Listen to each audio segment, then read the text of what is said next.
Laporan terkini dari seluruh negara. Lintas langsung dari Sarawak, Sabah dan Kedah turut mengisi paparan petang ini. Saya Sahih Samsudin, terus setia sejam bersama kami.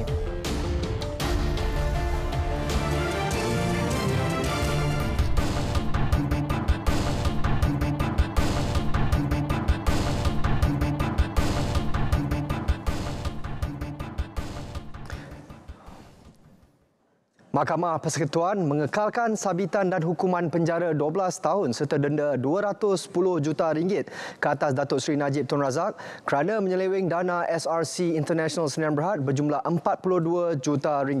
Mahkamah Persekutuan perintah Datuk Seri Najib jalani hukuman 12 tahun penjara mulai hari ini.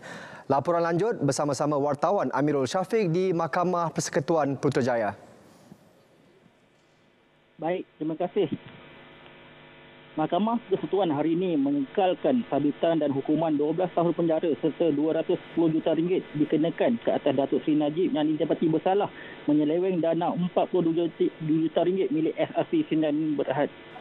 Keputusan itu dicapai sebulat suara oleh mahkamah dan bekas dan mendua akan mula menjalani hukuman penjara 12 tahun mulai hari ini. Dalam keputusannya, turut berkata pasukan pembelaan Najib Razak sudah diberi peluang untuk mengemukakan rayuan bagi pihak bekas Perdana Menteri itu. Bagaimanapun, peguam bela Datuk Seri Najib, Hisham Sheikh, enggan berbuat seperti Pada 28 Julai 2020, Hakim Mahkamah Tinggi Muhammad Nazlan Muhammad Ghazali menjatuhkan hukuman penjara 12 tahun dan denda RM210 juta selepas mendapati Datuk Seri Najib bersalah atas 7 tuduhan melibatkan dana SRC. Kemudian di Mahkamah Rayuan, keputusan sama turut mengekalkan keputusan Mahkamah Tinggi yang menyabitkan hukuman penjara dan denda yang sama. Saya kira itu sahaja perkembangan terkini. Terus mengikuti berita ATM untuk perkembangan lanjut. Kembali ke studio.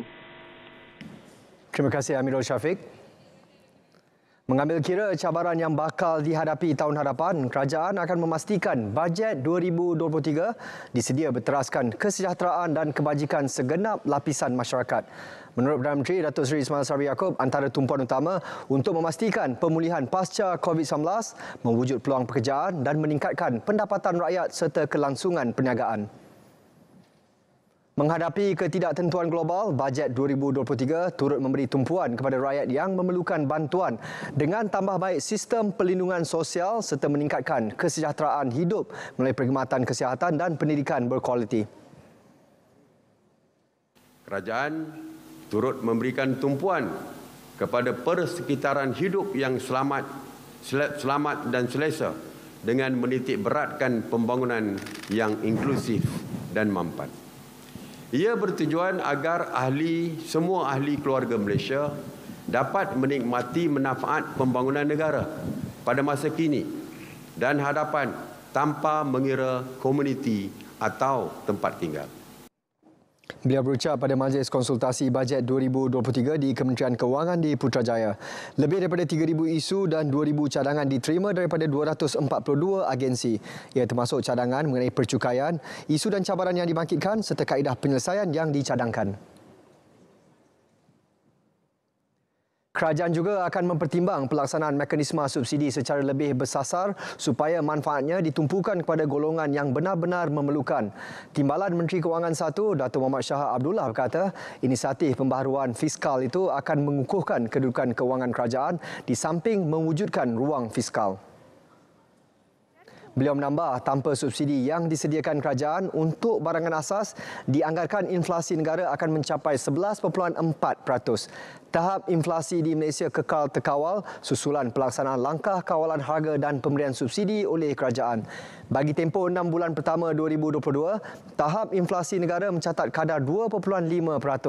Ia jauh lebih rendah daripada inflasi di negara lain, terutama dalam kalangan negara maju seperti Amerika Syarikat dan United Kingdom yang mencecah 9%.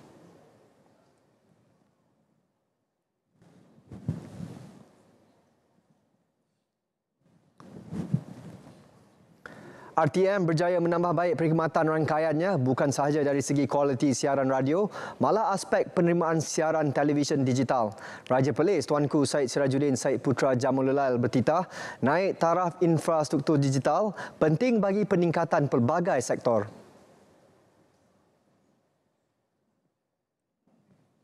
Peruntukan naik taraf infrastruktur digital ini amat penting buat negeri Perlis bagi mewujudkan ruang peningkatan ekonomi serta pertanian, kesihatan, pendidikan, pembuatan dan perkhidmatan di Perlis. Baginda bertitah ketika memasyurkan Kompleks Jabatan Penyiaran Negeri Perlis dengan penjenamaan baru sebagai Kompleks Penyiaran Tuanku Syed Putra Kompleks Puspa. Berangkat sama Raja Perempuan Perlis Tuanku Tengku Fauziah Tengku Abdul Rashid, Raja Muda Perlis Tuanku Syed Faizuddin Putra Jamilul Lal dan Raja Puan Muda Perlis Tuanku Hajah Layatul Syahrin Akashah Khalil. Turut hadir Menteri Besar Perlis Datuk Seri Azlan Man dan Menteri Komunikasi dan Multimedia Tan Sri Anwar Musa.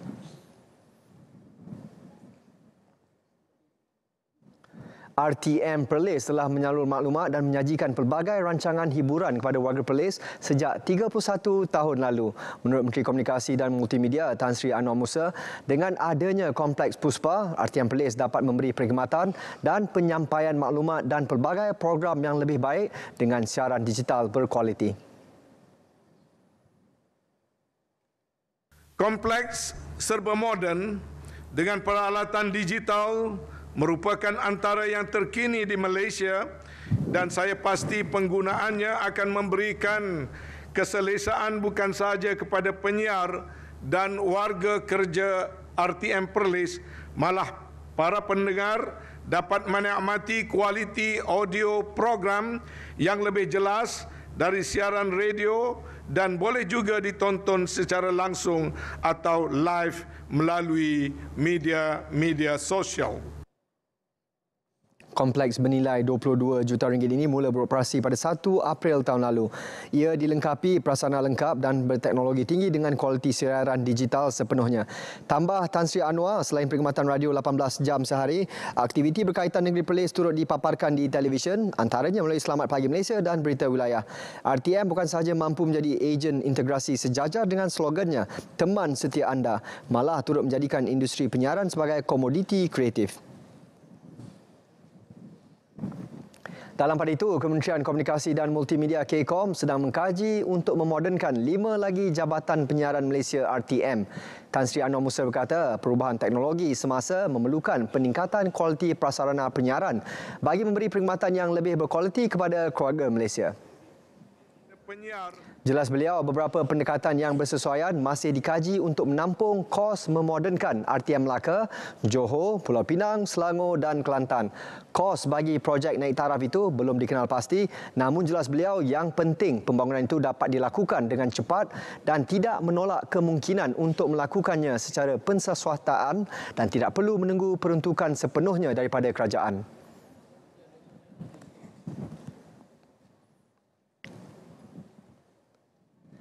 Sebelum ke berita selanjutnya, kita ke Met Malaysia untuk laporan cuaca bersama-sama pegawainya Atikah Marziah Mokhtar. Assalamualaikum dan salam sejahtera. Lembap pada hari ini terutamanya melibatkan bahagian pantai barat Semenanjung dengan hujan lebat beserta petir telah berlaku sejak dari pagi tadi dan kini ianya masih lagi sedang berlaku terutamanya di sekitar negeri Perlis, Kedah, Pulau Pinang, pedalaman negeri Perak, pedalaman negeri Selangor dan juga di sekitar bahagian pedalaman negeri Pahang yang mana keadaan cuaca lembap melibatkan bahagian pedalaman negeri Perak, Selangor dan juga Pahang ini dijangka akan beransur reda menjelang awal malam nanti. Sementara itu, keadaan cuaca melibatkan bahagian utara Semenanjung ini pula masih lagi dijangkakan boleh bergerak ke arah timur dan ianya dijangka akan berterusan sehingga ke malam nanti. Baik, bagi negeri Sabah dan juga Sarawak pula, keadaan cuaca lembap ketika ini lebih tertumpu melibatkan bahagian barat negeri Sarawak. Manakala untuk negeri Sabah pula, keadaan hujan lebat di satu dua tempat kini sedang berlaku di hampir ke semua bahagian di negeri Sabah. Selain itu, ribut tropika kuat Maun kini masih lagi dicerap melibatkan kawasan timur laut Luzon, Filipina dan ianya kini bergerak ke arah barat laut dengan kelajuan kira-kira 20 km per jam. Walau bagaimanapun, buat masa ini ianya tidak memberikan sebarang kesan signifikan terhadap kawasan rantau negara. Baik, bagi keadaan cuaca pada hari esok pula, Jabatan Meteorologi Malaysia masih lagi menjangkakan keadaan cuaca lembap masih lagi berpotensi untuk berlaku, terutamanya melibatkan kawasan perairan Selat Melaka yang boleh memberikan kesan keadaan hujan lebat beserta berpetir di kawasan yang tersebut. Selain itu, keadaan cuaca lembap juga masih lagi dicerap boleh berlaku terutamanya di sekitar kawasan perairan negeri Sarawak dan juga negeri Sabah pada pagi esok. Dan ianya adalah berbahaya untuk anda yang ingin keluar ke kawasan perairan terbabit kerana keadaan ribut petir boleh memberikan kesan keadaan angin kencang dan juga laut bergelora di kawasan yang tersebut. Baik, ini sahaja ramalan cuaca yang dapat saya kongsikan pada petang ini. Untuk mendapatkan maklumat cuaca yang lebih terperinci, anda boleh layari laman sesawang kami di www.met.gov.my atau menerusi laman sosial media kami seperti yang telah tertera di sini. Sekian dahulu dari Jabatan Meteorologi Malaysia. Saya Atikah Marziah. Assalamualaikum dan salam sejahtera.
Ingin mengucapkan selamat menyambut Hari Kebangsaan yang ke-65.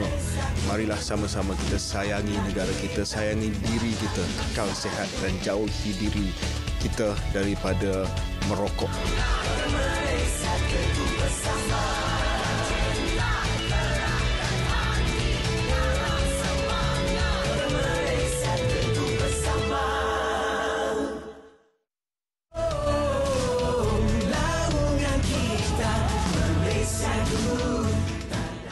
Ayuh keluarga Malaysia, marilah kita teguh bersama mengibarkan jalur gemilang untuk menunjukkan rasa cinta kita kepada negara.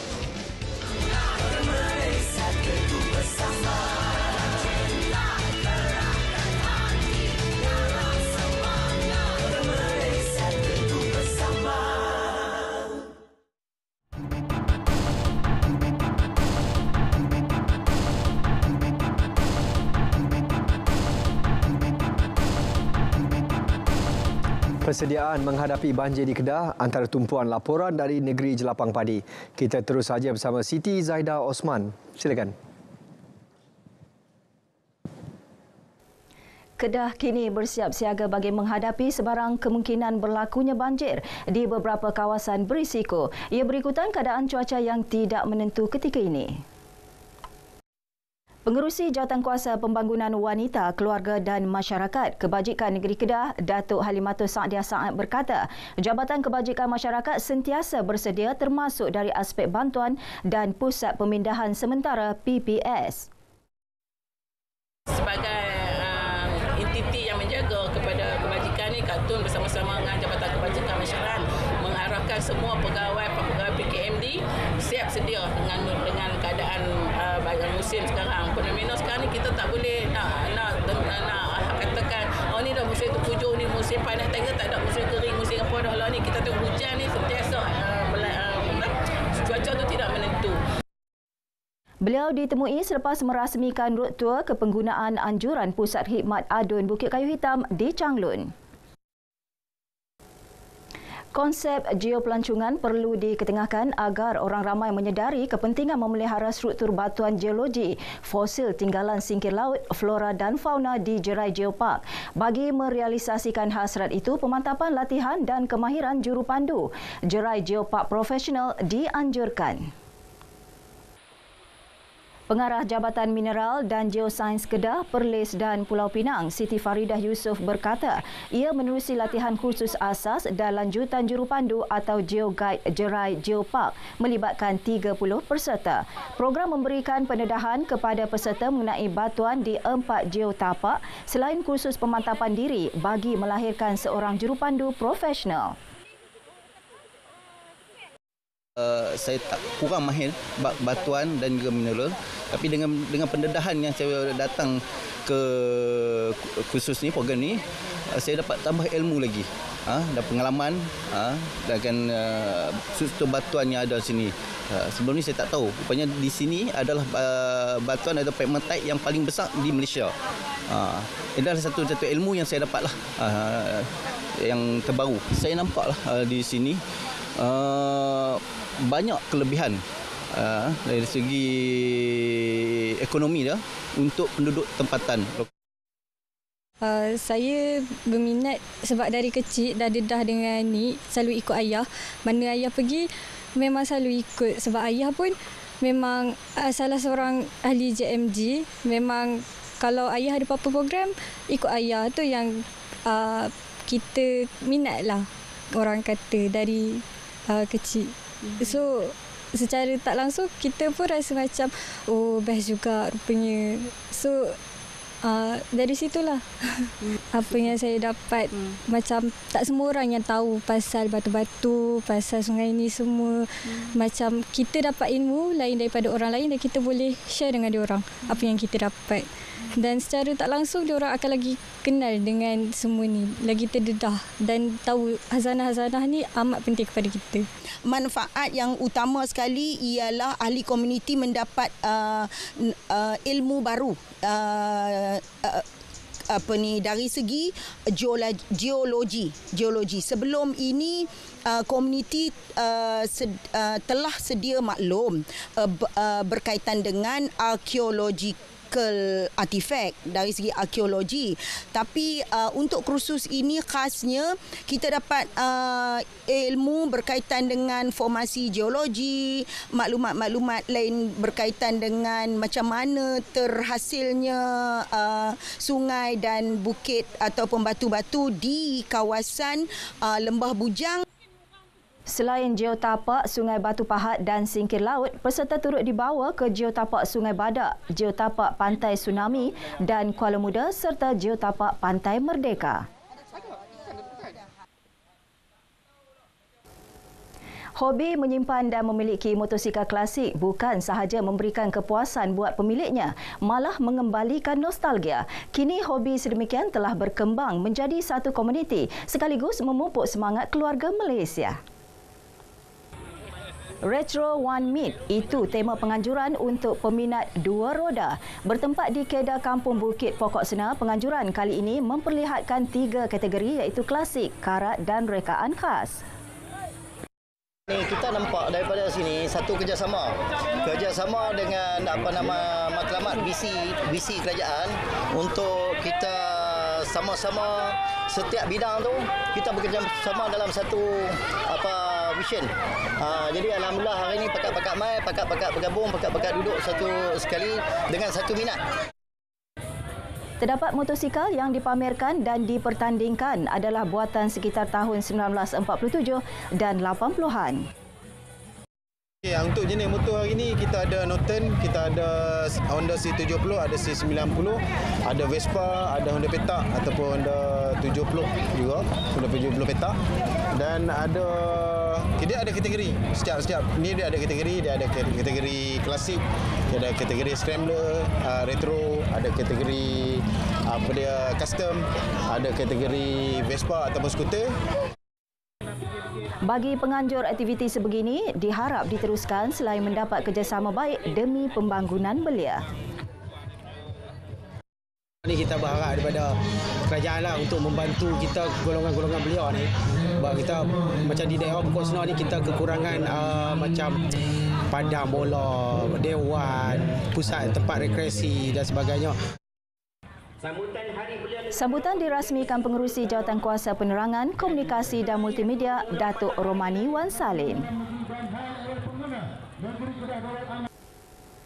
Ini pula usaha mendekati pelajar luar bandar. Bagi menyemarakkan sambutan Hari Kebangsaan, konvoi bermotosikal media dari ibu negara tiba di daerah Baling. Lebih 500 pelajar dan warga Sekolah Kebangsaan Pulai Baling meraikan sambutan tersebut. Program bermula dengan acara menaikkan jalur gemilang dan nyanyian lagu-lagu patriotik serta persembahan pantun merdeka. Pelbagai program diatur dengan kerjasama semua pihak termasuk Persatuan Ibu Bapa dan Guru-Guru PIBG. Pengorbanan tokoh-tokoh pejuang yang kadang-kadang tidak tampak di luar pengetahuan anak-anak pelajar kita. Jadi peringkat sekolah, kita di peringkat sekolah rendah, kita akan semarakkan semangat anak-anak murid kita dengan pelbagai aktiviti lah yang kita telah susun untuk kita beri pengalaman ataupun semangat kepada anak murid supaya terus membina negara untuk masa depan supaya lebih cemerlang. InsyaAllah PIBG dan pihak sekolah kami akan rancang aktiviti yang bermanfaat supaya nak memeriahkan bulan kemerdekaan. Konvoi turut menyampaikan bantuan kepada penduduk terjejas banjir dan kepala air di Iboi, Kupang. Sekian berita wilayah dari Kedah. Kembali ke Angkasa Puri. Terima kasih Siti. Jalinan kerjasama agensi-agensi berkaitan keselamatan cyber perlu diperkukuh bagi menangani ancaman jenayah cyber yang semakin licik memanipulasi sistem ekonomi digital walaupun keselamatan cyber sentiasa dinaik taraf. Selain strategi keselamatan cyber Malaysia 2020-2024 yang dilancar dalam kerangka program pemberdayaan keselamatan cyber, Cyberkasa, kerjasama erat antara agensi berkaitan amat perlu untuk menangani isu tersebut. Menurut Menteri Komunikasi dan Multimedia Tan Sri Anwar Musa, beliau akan memanggil 4 agensi berkaitan pada minggu hadapan melibatkan ahli-ahli Lembaga Pengarah Suruhanjaya Komunikasi dan Multimedia, Malaysia Digital Economy Corporation MDEC, Cyber Security dan Ketua Pengarah Jabatan Perlindungan Data Peribadi. Saya mahu lihat ada satu pendekatan ataupun tindakan yang lebih bukan saja proaktif tetapi yang lebih berkesan lagi. Ini adalah kerana didapati pada masa ini pelaku-pelaku hacking, scammers dan sebagainya lebih pintar daripada biasa. Dan perlakuan mereka juga semakin kerap dan semakin ramai orang yang telah menjadi viktim. Cyber security ini tidak hanya menjadi tanggungjawab kepada agensi di bawah KCOM. Malah sebenarnya cyber security itu badan induk yang bertanggungjawabnya adalah NACSA, ya, National Agency for Cyber Security yang berada di Jabatan Perdana Menteri, dan penyiasatan itu terletak di bawah PDRM, ya. Namun begitu, kenapa saya ingin bertemu dengan ahli-ahli lembaga agensi-agensi ini adalah untuk saya berkongsi dengan mereka dan juga untuk membuat gesaan supaya kita perlu mencari beberapa pendekatan yang di luar kotak. Beliau menyatakannya pada sidang media di Kangar.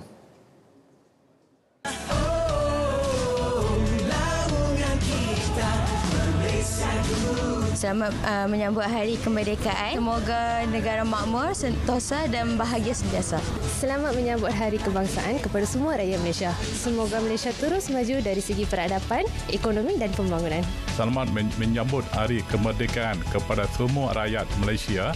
Semoga kita semua terus merdeka dari pelbagai kesulitan. Saya mengucapkan selamat menyambut Hari Kemerdekaan 2022 dan saya mengucapkan kepada seluruh rakyat Malaysia, semoga kekalkan kestabilan negara dan kedaulatan negara.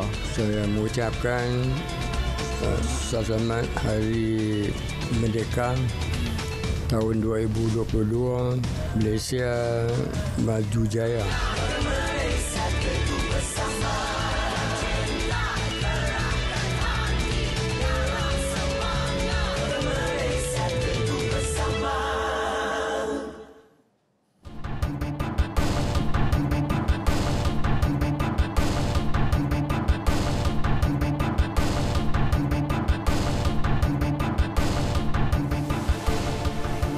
Berita wilayah diteruskan dengan fokus negeri di bawah bayu. Antara tumpuannya, sistem maklumat rakyat Sabah di Semenanjung diperkenal. Langsung ke Kota Kinabalu bersama Redwin Robin. Silakan Edwin.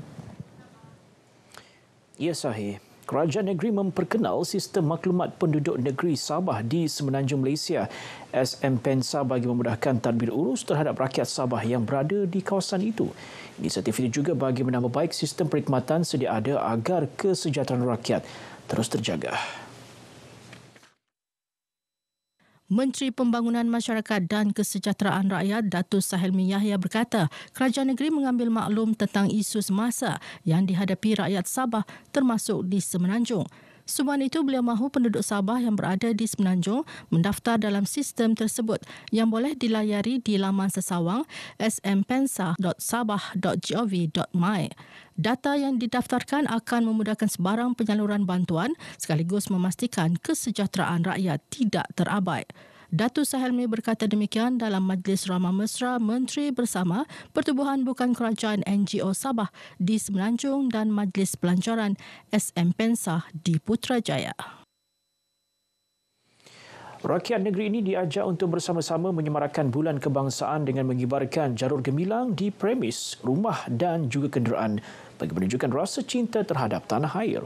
Usaha itu juga menunjukkan komitmen rakyat yang sentiasa bersatu hati dalam mengekalkan keharmonian yang dikecapi negara. Jelas Pembantu Menteri Belia dan Sukan Andi Muhammad Suryadi Bandi, jalur gemilang antara lambang dan simbol kedaulatan negara yang menjadi kebanggaan rakyat Malaysia.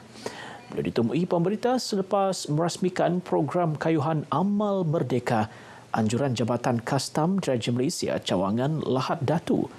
Mengenai program ini, katanya, ia bukan saja mewujudkan semangat kesukanan dalam kalangan generasi muda, malah berupaya membangkitkan semangat patriotisme dalam kalangan masyarakat.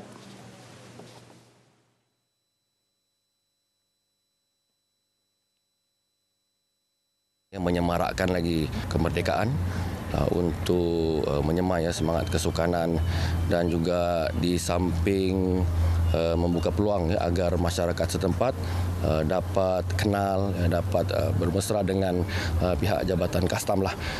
Ini merupakan satu peluang yang baik, yang bagus, yang saya fikir boleh membuka mata masyarakat setempat kewujudan dan juga peranan agensi kerajaan.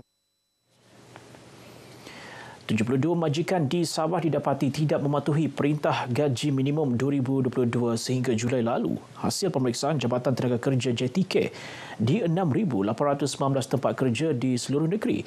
Manakala 1,005 kes aduan diterima dengan 6% melibatkan aduan gaji minimum. Menurut Pengarah Tenaga Kerja Sabah Wan Zulkifli Wan Setapa, 80 kes tuntutan di Mahkamah Buruh juga adalah berkaitan gaji minimum dengan kes tertinggi membabitkan sektor perdagangan, borong dan runcit, diikuti aktiviti pentadbiran dan khidmat sokongan serta aktiviti penginapan dan perkhidmatan lain. Kalau kita tengok di sini, pematuhan yang kita harapkan daripada majikan di negeri Sabah ini adalah memuaskan, tetapi adalah pematuhan yang paling rendah di seluruh negara. Jadi kita amat berharap supaya majikan-majikan di negeri Sabah ini lebih memberi penekanan untuk dapat melaksanakan perintah gaji minimum dengan lebih baik pada masa-masa hadapan. Beliau memberitahu sidang media selepas mewakili Menteri Sumber Manusia Datuk Seri Saravanan Murugan merasmikan Konvensyen Perburuhan Peringkat Negeri Sabah Seri 2 2002 di Sandakan. Tambah Wan Zulkifli, JTK juga menerima aduan daripada pekerja bukan warga negara yang tidak dibayar majikan dengan gaji sedemikian. Bagaimanapun, pekerja yang tidak berdokumen adalah di luar bidang kuasa JTK dan mereka dirujuk ke Jabatan Immigration. Konvensyen yang dihadiri kira-kira 220 majikan daripada pelbagai sektor di Sandakan ini membentangkan 4 kertas kerja, antaranya dasar dan proses penetapan gaji minimum dan impak pelaksanaan Perintah Gaji Minimum. Golongan belia khususnya pempengaruh media sosial digesa agar tidak melepaskan peluang melanjutkan pelajaran ke Menara Gading. Ia bagi membolehkan mereka menjadi pempengaruh berilmu dan dapat membuat kandungan media sosial yang berkualiti. Kalau di Malaysia ni kalau kita lihat banyak saja peluang-peluang. Peluang-peluang mungkin sebilangan kecil daripada anak-anak muda nak merasa untuk mendapat pendapatan sendiri. Influencer berilmu yang kita nak galakkan dan kita tak boleh nak nafikan bahawa mereka juga adalah penyumbang kepada ekonomi negara. Memang ramai influencer sekarang ni memang dia dah dapat pendapatan, tetapi harus diingat ini hanya bersifat sementara. Ilmu yang kita dapat ni berkekalan sampai bila-bila. Jadi kita nak lahirkan influencer yang berilmu. Breki menyatakan demikian kepada media selepas pelancaran Jelajah Pendidikan Keluarga Malaysia JPKM peringkat Parlimen Putatan dan Kota Kinabalu di Putatan. Sepanjang siri JPKM berlangsung di 6 bahagian di Sabah. 1,700 pelajar termasuk 107 pelajar dalam kawasan Parlimen Putatan dan Kota Kinabalu berjaya ditawarkan ke Institut Pengajian Tinggi IPT sekaligus menerima bantuan awal pendidikan dengan jumlah keseluruhan RM1 juta. Pemimpin Parti Pribumi Bersatu Malaysia Bersatu di peringkat akar umbi diingatkan agar kerap turun padang bagi mengenal pasti masalah penduduk di kawasan masing-masing. Langkah itu penting kerana asas perjuangan parti adalah menyelesaikan masalah rakyat selain memastikan pembangunan terus dinikmati masyarakat. Ketua Bahagian Bersatu Lah Datuk Abdul Hakim Gulam Hassan menyatakan usaha itu juga dapat mewujudkan hubungan baik antara kepimpinan parti dan rakyat.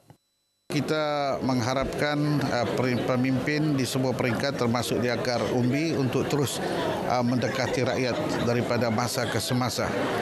Kerana rakyat hari ini menilai ataupun setiap parti yang mana parti-parti yang boleh bersama mereka dalam apa sekalipun keadaan.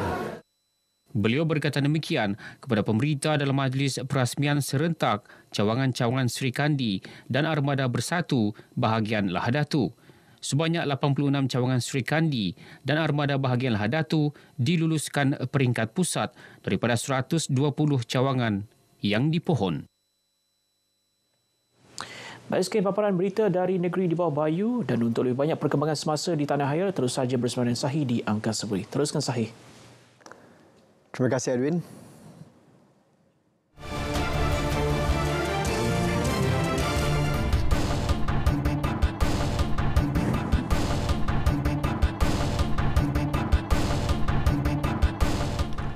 Seterusnya kita ke Sarawak. Pembangunan industri hiliran terus menjadi fokus kerajaan negeri. Perincian lanjut bersama Vanessa Mering. Silakan Vi. Ya, terima kasih Sahih. Kerjasama baik serta kolaborasi dengan semua pihak termasuk penggiat industri, institusi kewangan dan negara luar membolehkan usaha kerajaan Sarawak membangunkan industri hiliran berasaskan minyak dan gas asli, metanol serta hidrogen dapat menjadikan negeri ini sebagai penggiat utama industri berkenaan termasuk teknologi hijau. Menyatakan perkara tersebut Premier Sarawak Datuk Patinggi Tan Sri Abang Johari Tunopeng semasa merasmikan majlis penghantaran modula dari Vietnam serta simbolik penyerahan sukuk RM4 bilion oleh RHB dan Maybank di Tanjung Kidurong, Bintulu. No, the question is when you collaborate based on common platform, common objective, then everybody will gain. That's where Sarawak position is. We want to work with everybody. For that matter, when we share, everybody will gain. Employment generation is there. Export will be. And everybody will recognize us. Premier yang mula mencetuskan pembinaan loji metanol pertama milik Sarawak pada tahun 2019 percaya industri hiliran dan teknologi hijau yang diusahakan Sarawak itu mampu menjadi pemangkin pembangunan ekonomi negeri ini. Meningkap pembinaan loji metanol itu, ia tidak mampu dicapai tanpa sokongan dan kerjasama pelbagai pihak termasuk pihak Petronas dan syarikat kontraktor tempatan. Malah katanya menerusi Petchem Sarawak, ia akan membuka ruang terhadap pasaran kerja tempatan khususnya dalam kalangan generasi muda, seterusnya berupaya membangunkan sumber manusia di kalangan anak tempatan. Sarawak, ujar beliau, membangunkan loji tersebut termasuk menggunakan teknologi baharu seperti sistem modular yang boleh digunakan pakai membangunkan kilang yang berasaskan gas asli. I must say that our future is quite bright lah. Kalau ni siap, kalau bank percaya, give us another 3A rating, we have a second methanol. We may have a second methanol, and we work together with Pronas to give us gas. Then good also for your business, for the bankers. And then we go for cracking process, cracking all the gas to other derivatives. And once we have that, then as I said, we can become a player. Dato' Patinggi Tan Sri Abang Johari pada majlis tersebut turut menyampaikan sijil penghargaan kepada 6 syarikat kontraktor yang mencapai 5 juta waktu selamat tanpa kecederaan. Beliau turut menyaksikan penyampaian cek sukuk pengeluaran pelaburan berjumlah 4 bilion ringgit kepada Petchem Sarawak di bawah portfolio sukuk wakalah oleh pihak RHB dan Maybank. Sementara itu, projek Methanol Sarawak yang masih dalam pembinaan itu dijangka memulakan operasi pada suku pertama 2024. Sektor hiliran koko negara terutama coklat buatan tangan menyediakan peluang penerokaan yang amat luas bagi yang berminat menjadi usahawan koko. Timbalan Menteri Perusahaan Peladangan dan Komoditi Datuk Willy Mongin berkata peluang penerokaan ini termasuk pasaran yang besar selain penyediaan pelbagai bantuan bimbingan seperti kursus oleh Lembaga Koko Malaysia.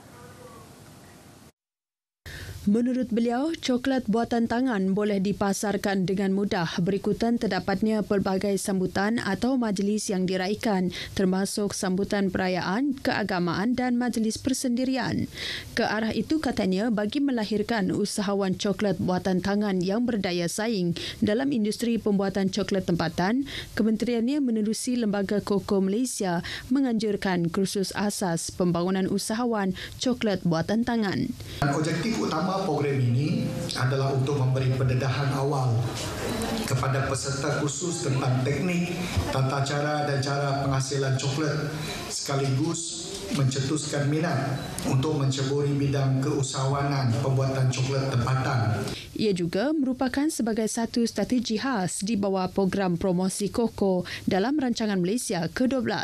Datuk Willy Mongin yakin menerusi tawaran pelbagai insentif sokongan pemasaran seperti peralatan penghasilan coklat, khidmat nasihat serta bimbingan berterusan, ia berupaya merangsang malah memberi sokongan kepada bakal usahawan. Beliau menyatakan demikian pada majlis penutupan kursus asas pembangunan usahawan coklat buatan tangan Siri 2 tahun 2022 anjuran Lembaga Koko Malaysia di Kompleks Sara Koko Kluster Kota Samarahan. Dalam pada itu, Datuk Willy Mongin mendedahkan hasil bimbingan Lembaga Koko Malaysia. Tahun lepas, seramai 14 orang usahawan coklat yang aktif di Sarawak telah berjaya menghasilkan 1,321 kilogram coklat dengan jumlah jualan sebanyak RM143,000. Jumlah ini melonjak bagi tempoh Januari hingga Jun tahun ini dengan hasil mencecah 1,662 kilogram coklat dengan jumlah jualan sebanyak RM200,000. Peserta yang ditemui menyambut baik penganjuran kursus tersebut. Kami bersyukur kerana dapat mengikuti kursus yang bagus ini untuk kemajuan kami. Mula-mula sebelum ikut kursus ni saya rasa macam susahnya nak buat coklat kan sebab nampak sangat cantik dan mewah. Tapi apabila selepas kami diajar oleh tenaga pengajar yang sangat mahir daripada lembaga koko, rupa-rupanya pembuatan coklat ini sangatlah mudah. Kursus disertai 26 individu dari kawasan Puncak Borneo yang pertama kali membuat coklat. Kementerian Pelancongan, Industri Kreatif dan Seni Persembahan komited untuk memastikan semua agensi di bawahnya terus aktif terlibat dalam program Kumpulan Inovasi dan Kreatif KIK akan datang. Timbalan Menteri Pelancongan, Industri Kreatif dan Seni Persembahan, Datuk Snowden Lawan berkata ia penting dalam memastikan kementerian tersebut lebih kreatif dan berinovasi seiring dengan perubahan teknologi digital dan corak pembangunan pesat. Datuk Snowden turut menyarankan agar menubuhkan projek berasaskan hybrid atau kolaborasi antara agensi-agensi dengan melibatkan penggiat industri ke arah hasil inovasi yang lebih berdaya saing dan efisien. Beliau berkata demikian ketika membaca teks ucapan mewakili Menteri Pelancongan, Industri Kreatif dan Seni Persembahan Datuk Seri Abdul Karim Rahman Hamzah pada mini convention KIK Kementerian berkenaan di Kuching.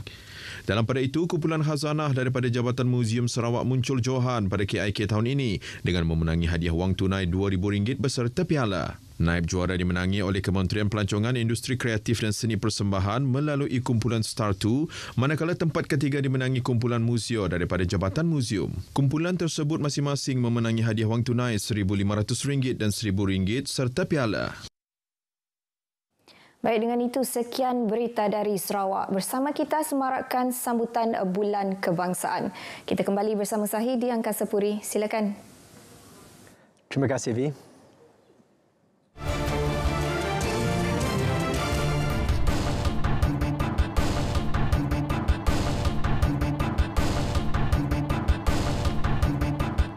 Sultan Terengganu, Sultan Mizan Zainal Abidin dan Sultanah Terengganu, Sultanah Nur Zahirah berkenan berangkat ke majlis santapan bersama warga istimewa dan fakir miskin sempena sambutan ulang tahun ke-60 Hari Keputeraan Baginda di Istana Syarkiah, Kuala Terengganu. Baginda turut menyampaikan sumbangan wang tunai berjumlah RM200,000 kepada 400 penerima. Masing-masing menerima sumbangan RM500 seorang. Kesemua penerima terdiri daripada mereka yang berdaftar di bawah Majlis Agama Islam dan Adat Melayu Terengganu, Jabatan Kebajikan Masyarakat Negeri dan Yayasan Pembangunan Keluarga Terengganu. Turut berangkat Yang di-Pertuan Muda Terengganu Tengku Muhammad Ismail. Hadir sama Menteri Besar Datuk Seri Dr. Ahmad Samsuri Mokhtar dan Exco Kebajikan Pembangunan Wanita, Keluarga dan Perpaduan Nasional Negeri Hanafi Ahmad. Mengetengahkan warga pendidik yang mampu menjana idea kreatif dan inovatif di dalam usaha meningkatkan kualiti pendidikan negara. Itu tumpuan persidangan Minda Inovasi Dynamic Mind Institusi Pendidikan Guru IPG 2022. Jelas Menteri Kanan Pendidikan Dato' Dr. Razzie Jidin, perkembangan itu memerlukan generasi pewaris yang boleh mendepani daripada pelbagai aspek merangkumi bidang ekonomi dan sosial. Malah pembentukan insan berkualiti yang seimbang seharusnya bermula dari sekolah selaras dengan konsep Sekolahku Sejahtera yang memberi penekanan kepada 14 elemen penting. Teks ucapan beliau dibacakan Timbalan Setiausaha Pembangunan dan Perancangan Kementerian Pendidikan Nur Azman Abdul Rahman menyempurnakan majlis persidangan 2 tahunan di IPG Kampus Datuk Razali Batu Rakit Kuala Nerus. Hadir sama Rektor Institut Pendidikan Guru Dr. Rusmini Ku Ahmad. Pada 2020, Hari Inovasi IPG dijenamakan semula kepada Mind IPG dan dianjurkan pihak kementerian bersama IPG Kampus Raja melewar secara hybrid menerusi gabungan antara maya dengan bersemuka.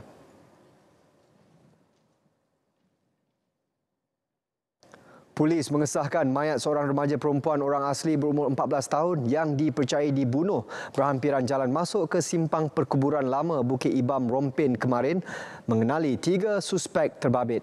Ketua Polis Pahang, Datuk Seri Ramli Muhammad Yusof berkata ketiga-tiga suspek direman 7 hari bermula hari ini sehingga 29 Ogos bagi membantu siasatan mengikut Seksyen 302 Kanun Keseksaan. Ketiga-tiga suspek yang berusia dalam lingkungan 22 hingga 38 tahun dipercayai tinggal di kawasan sama dengan mangsa dan berjaya ditangkap oleh pasukan Jabatan Siasatan Jenayah Rompin kurang daripada tempoh 24 jam semalam. Dari kawasan yang sama, daripada kawasan yang sama. Beliau berkata demikian ketika menghadiri majlis pemakaian pangkat dan serah terima tugas jawatan Timbalan Ketua Polis Pahang baru antara Datuk Muhammad Yusri Hassan Basri.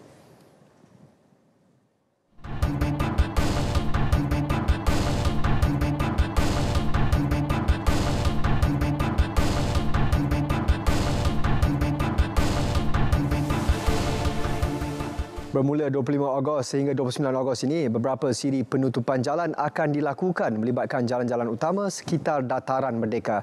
Penutupan jalan dibuat bagi memberi laluan kepada latihan ikrar, raptai dan raptai penuh sambutan Hari Kebangsaan pada 31 Ogos.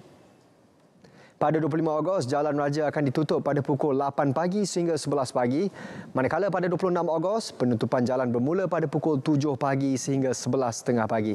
Pada 27 sehingga 29 Ogos pula, operasi penutupan bermula pada pukul 6 pagi sehingga 11.30 pagi. Pada hari sambutan iaitu 31 Ogos pula, 18 jalan utama sekitar Dataran Merdeka akan ditutup.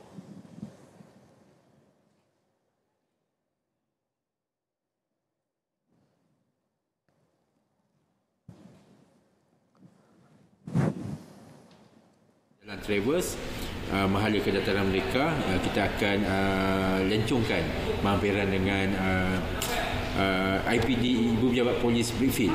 Kita akan lencong ke Jalan Parlimen. Sebenarnya Jalan Damansara daripada arah Seremban Highway Mahala Parlimen tu, kita akan tutup, tidak benarkan masuk ke mahampiran dengan muzium turun ke Jalan Travers.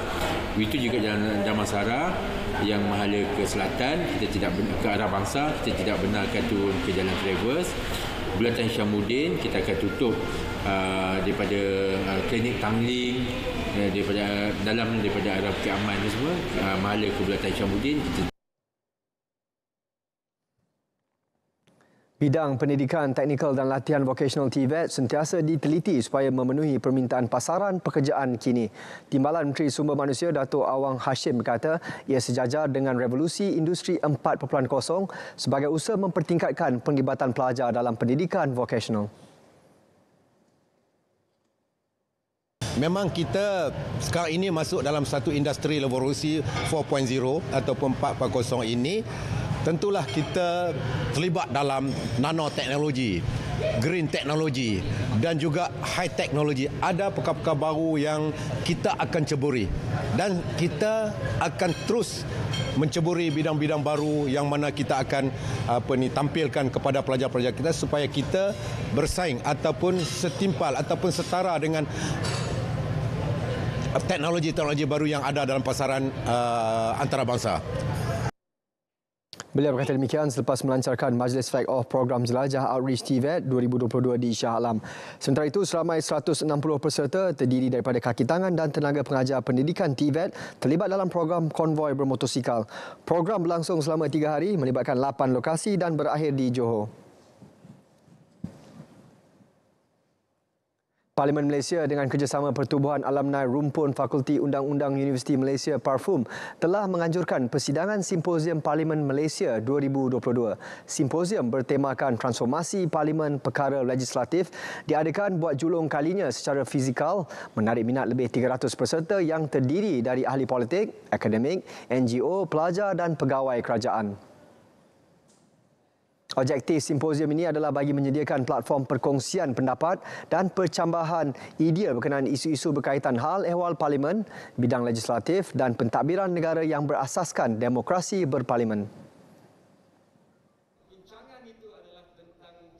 Simposium ni sebenarnya kalau kita melihat objektif dia pertama adalah untuk merakyatkan parlimen. Kita nak bawa dekat parlimen ni kepada rakyat supaya rakyat dapat pendedahan yang lebih baik lagi mengenai fungsi dan peranan parlimen dan pada masa yang sama dapat memahami dengan lebih mendalam lagi fungsi dan peranan parlimen itu sendiri.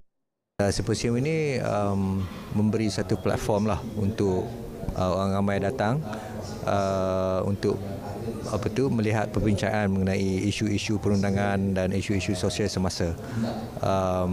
Dan kehadiran pada hari ini amat baik. Kebanyakannya mahasiswa-mahasiswi. Saya rasa berbesar hatilah. Terdapat 3 topik perbincangan iaitu forum pertama, transformasi parlimen, memperkukuhkan kebebasan parlimen. Forum kedua, antara keistimewaan eksekutif dan keistimewaan parlimen, cabaran terhadap semak dan imbang parlimen. Dan forum ketiga bertajuk marijuana untuk perubatan, adakah Malaysia bersedia? Menteri Wilayah Persekutuan Datuk Seri Dr. Syahidan Kasim dilantik sebagai penaung dan Presiden Kuala Lumpur KLCT-FC. Persatuan Bola Sepak Kuala Lumpur KLFA dalam kenyataan memaklumkan Syahidan akan bertindak sebagai penasihat dalam urusan berkaitan bola sepak untuk membawa kelab itu ke tahap lebih tinggi. Dalam satu kenyataan, Presiden KLFA Khalid Abdul Samad yang juga bekas Menteri Wilayah Persekutuan menyatakan pelantikan Datuk Seri Dr. Shahidan menjadi bukti perpaduan melalui bola sepak. Ujarnya, Datuk Seri Dr. Shahidan yang merupakan Presiden Persekutuan Renang Amatur Malaysia dan Kesatuan Olahraga Malaysia juga tidak asing dalam arena sukan.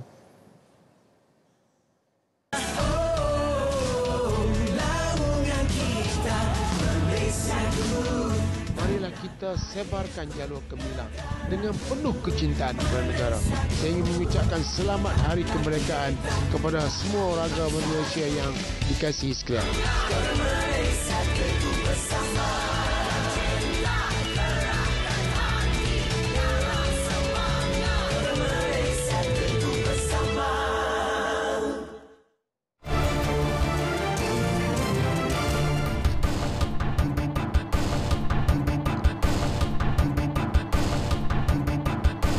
Expo Malaysia Fest 2022 di Singapura yang kembali dianjurkan selepas lebih 2 tahun tertunda akibat COVID-19 menyasarkan nilai jualan sehingga 7 juta ringgit melibatkan pelbagai jenis produk agro makanan, kraft tangan dan pelancongan.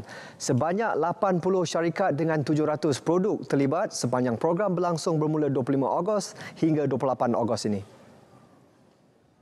Timbalan Menteri Pertanian dan Industri Makanan Datuk Seri Ahmad Hamzah memaklumkan antara produk yang mendapat permintaan tinggi untuk dibawa ke expo tersebut seperti petai, keropok leko, amplang dan kek lapis Sarawak.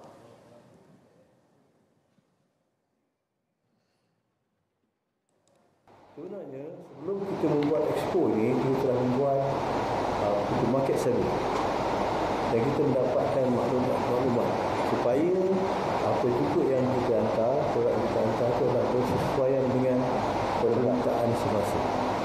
Apatah lagi setelah kita menghadapi COVID, kita tidak mengadakan apa-apa fest, Malaysia Fest sana. Jadi sebenarnya kita telah mendapat sokongan serta permintaan yang cukup baik. Expo Malaysia Fest yang diadakan di Changi, Singapura buat kali kelima itu juga menyasarkan kehadiran pengunjung sehingga 90,000 orang. Datuk Seri Ahmad sebelum itu melakukan simbolik pelepasan hantaran produk ke Singapura sempena Expo Malaysia Fest 2022 di Pusat Operasi Fama di Johor Bahru.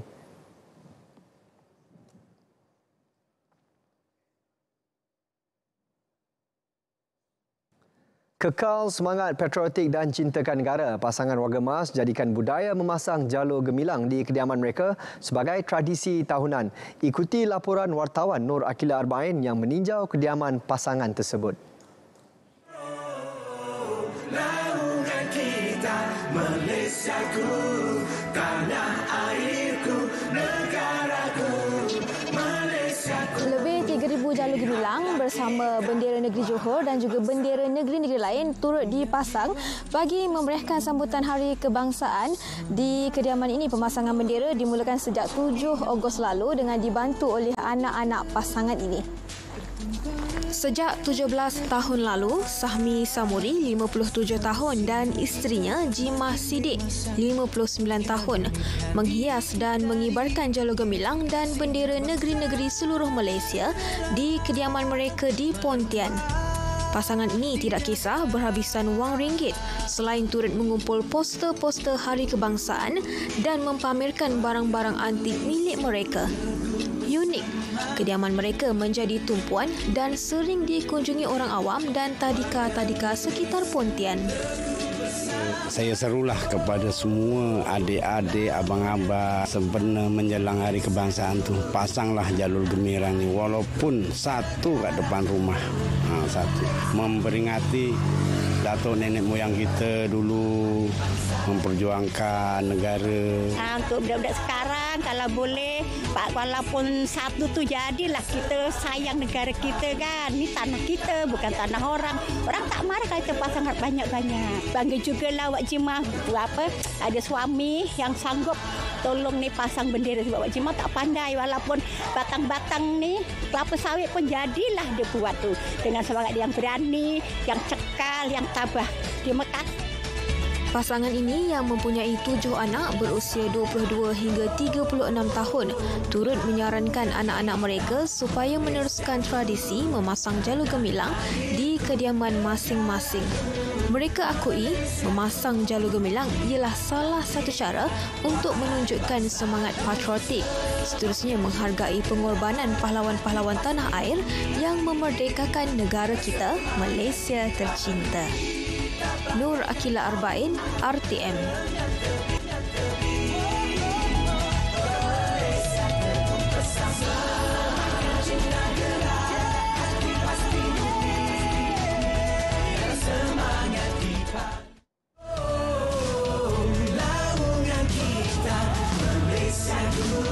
Ini saya mengucapkan selamat Hari Merdeka kepada Malaysia supaya moga kita satu kuah, satu ni bersatu hati, Malaysia maju. Saya Jasriwati binti Ibrahim mengucapkan selamat Hari Kebangsaan yang ke-65. Semoga keluarga Malaysia terus bersatu. Sempena Hari Kebangsaan 20 Ogos ni, saya nak mengucapkan semoga Malaysia ni bertambah majulah. Kan, mana-mana sekarang ni tengok macam-macam yang berlaku.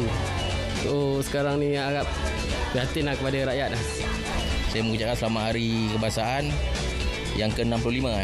Semoga keluarga Malaysia terus maju jaya. Selamat menyambut Hari Kemerdekaan yang ke-65. Semoga Malaysia kita terus aman merdeka. Hari ini saya mengucapkan selamat Hari Kebangsaan ke-65 dan saya berharap negara kita lebih maju dan lebih inilah sama-sama semua. InsyaAllah lebih jangan gaduh semua rakyat Malaysia. InsyaAllah.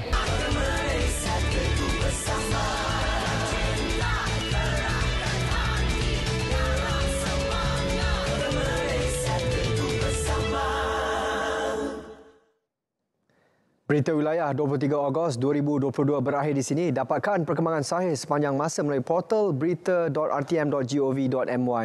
Juga semarakkan sambutan Bulan Kebangsaan dan marilah kita bersama-sama kibarkan jalur gemilang. Saya Sahih Samsyuddin. Assalamualaikum dan salam keluarga Malaysia.